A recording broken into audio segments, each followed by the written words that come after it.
Block पार्षद का। तो मैं देखता हूँ सर पिछले 9 सालों से कि बहुजन समाजवादी पार्टी ने ना ही अभी तक कोई चिंतन शिविर बुलाया, ना ही अपनी प्राज्य पे कभी कोई उसने बात रखी, ना किसी बात की। केवल एक बार बहन जी आ जाती हैं, कार्यकर्ता संबोधित चली जाती हैं। लेकिन मैं देखता हूँ 2022 में बीजेपी की उत्तर प्रदेश सरकार बनती है। सरकार बनने के बावजूद उनका वोट परसेंट कम हो जाता है। वो उस पर भी अपना चिंतन शिविर बुलाते हैं, कहते हैं कि हमारा वोट परसेंट कम हुआ। लेकिन हमारे जो बहुजन समाज की हम बात करते हैं अपने कि बहुजन समाज के लोग हैं, समाजवादी लोग हैं, ये अपनी हार पे कभी कोई चिंतन शिविर ही नहीं बुलाते, कहीं बात नहीं करते। तो इस क्या आप कहना चाहेंगे सर? देखिए, मैं देशराज सिंह हूँ। अभी हरिनगर वार्ड 183 से मैं चुनाव लड़ा हूँ नगर निगम का। और इससे पूर्व मैं जिलाध्यक्ष था दक्षिण दिल्ली में, जिला तुगलकाबाद का। और मैंने 98 से कंटिन्यू में काम कर रहा हूँ। अभी जो आप पूछ रहे हैं कि भी चिंतन नहीं करते हैं, हम चिंतन करते हैं, हम काम करते हैं। लेकिन हर पार्टी का अपना एक तरीका होता है पार्टी राजनीति करने का, मिशन मूवमेंट को तैयार करने का। बहन जी रोड प्रदर्शन नहीं करती हैं। बहन जी कहती है हमें अपनी बात को कहना है तो हम अपने कार्यकर्ता के माध्यम से हम डोर टू डोर करें। क्योंकि रोड के ऊपर जाने से क्या है कि जो शासन में बैठे हुए हैं उनकी हम नज़र में आ जाते हैं। वो हमारे ऊपर किसी तरह के कोई भी एक्शन ले सकते हैं। हमें अपनी बात ही तो कहनी है, तो हम अपने घर में जाके अपने कार्यकर्ताओं के बीच में अपनी बात करें। कार्यकर्ता ही हमारा जो है मीडिया है। और कार्यकर्ता के माध्यम से ही हमारी पहले भी बात आगे बढ़ी है। क्योंकि इस देश का जो मीडिया है वो मनवादी मीडिया है। साहब कांशीराम भी कहते थे कि भी ये मध्यवादी मीडिया हमारी कमजोरी को उजागर कर सकता है, लेकिन हमारी अच्छाई को उजागर नहीं कर सकता हूँ। तो आज जो यहाँ पचेक बोध विहार में रिटायर्ड कर्मचारियों का जो यहाँ सम्मान समारोह हुआ है, इसमें मुझे भी मौका मिला। तो मैंने रिक्वेस्ट भी की कि भाई मुझे भी अपनी बात करने का मौका दीजिए। मैं एक जिम्मेदार पार्टी का कार्यकर्ता होने के नाते पार्टी की बात करना चाहता हूं। जैसा कि हम देख रहे हैं कि अभी आगरा के अंदर में धम्म का इतना बड़ा प्रोग्राम हुआ है, वहाँ 2 घंटे ने प्रोग्राम किया है। तो मैं उनसे भी आग्रह करूंगा कि भी आप अपने बीच में एकमात्र आपकी राष्ट्रीय पार्टी है, उसको भी आप अपने बीच में आमंत्रित करें। जैसे दूसरी पार्टियां में लोग धर्म के लोगों को बुलाते हैं और वो अपनी बात कहते हैं। तो मैं खासकर यहाँ भी यही अनुरोध करना आया था कि जो रिटायर्ड पर्सन आज जिनका सम्मान समारोह हुआ है वो बहुजन समाज पार्टी की तरफ भी ध्यान दें, क्योंकि वही आपका सम्मान और स्वाभिमान है। जिस काम के लिए आप यहाँ इकट्ठा होते हैं, धम्म के लिए, धर्म बाबा साहब के मिशन मूवमेंट के लिए, लेकिन आप राजनीतिक मंच से दूर हो जाते हैं। खाली आप सामाजिक संगठन की बात करते हैं।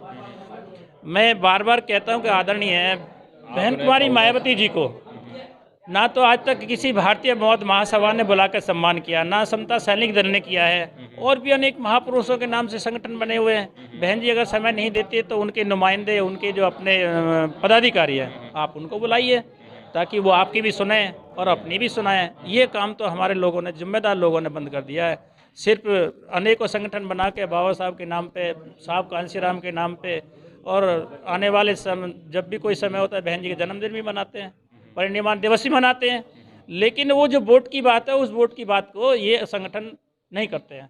मैं इनसे गुजारिश करूंगा कि वोट जो है एक अहम कड़ी है इस देश में बराबरी आने के लिए, शासन सत्ता में जाने के लिए, जहाँ से कि हर घर का ताला खुलता है, हर किसी का मान और सम्मान होता है। उससे तो आप वंचित होते चले जाएंगे। आप सामाजिक संगठन बना के अपनी बात कर रहे हैं, लेकिन लोकसभा राज्यसभा में आप जीरो हो रहे हैं। आप बहुजन की बात की आपने कि बहुजन समाज पार्टी है। क्या आज बहुजन समाज पार्टी में कोई बहुजन दिखता है आपको?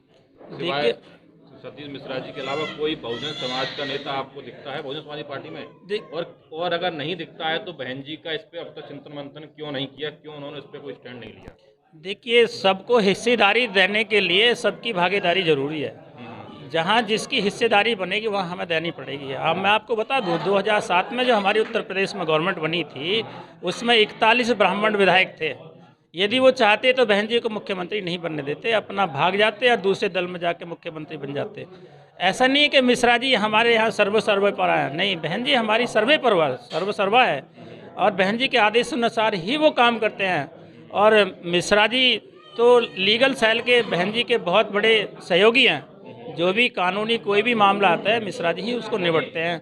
जैसे बहन जी के पीछे आरोप लगे थे ताज कॉरिडोर को लेके, आय से अधिक संपत्ति को लेके नहीं है, तो मिश्रा जी ने ही उसमें पहल की थी।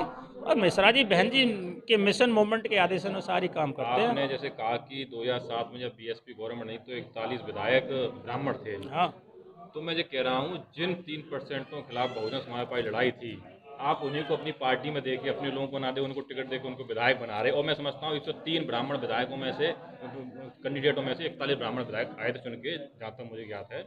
तो जिनसे हमारी लड़ाई थी, आप उन्हीं को लगभग एक 25% टिकट देके आप उनको चुनाव, तो कहाँ बहुजन समाज पर रहा, कहाँ बचा बहुजन समाज? देखिए हमारी, और जो बहुजन समाज की अन्य छोटी छोटी जातियाँ, जैसे कि आप बहुजन में बात कर रहे हो, तो कहाँ वो लोग, कहाँ आज क्यों नहीं दिखते? देखिए गैर बराबरी की, भाजपा उनको लगातार तवज्जो दे रही है, उनको मंत्री बना रही है, विधायक सब कुछ कर रही है, लेकिन जो बहुजन समाज पार्टी है, बहुजन समाज पार्टी उनको नहीं टिकट दे रही है, क्या वजह है? देखिए आपने जो कही रहा है ये बात कि भाई हम 3% के खिलाफ तैयार होते, हम किसी के खिलाफ तैयार नहीं थे, हम गैर बराबरी व्यवस्था के खिलाफ तैयार हुए थे, हम किसी जाति धर्म के खिलाफ तैयार नहीं हुए थे। साहब कांसी राम का ये मिशन नहीं था कि हम किसी के खिलाफ है।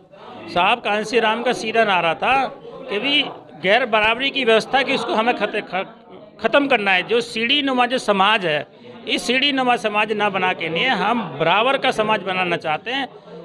बहन जी का भी यही पे उसमें प्रयास रहा साहब के मिशन मूवमेंट को बढ़ाने के लिए। ये नहीं कि भाई सतीश चंद्र मिश्रा जी को हमने आगे बढ़ा दिया। बहुजन समाज कहाँ है आज? बहुजन समाज तो बताइए कहाँ नहीं, है? बहुजन समाज में कौन नहीं है? कौन है बताइए? राज्यसभा में बहुजन समाज है, लोकसभा में बहुजन समाज है, विधानसभा में है, संगठन में है, कहाँ नहीं है? सब जगह है।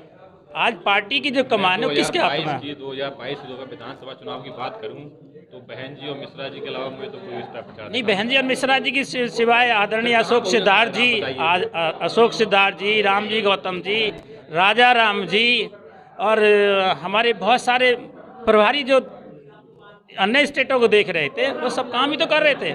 आपने सिर्फ वो देखा है जो मीडिया दिखा रहा है। जो बहुजन समाज पार्टी के कार्यकर्ता और मिशनरी साथी दिखाना चाहते हैं, उसको आप नहीं दिखाते हैं।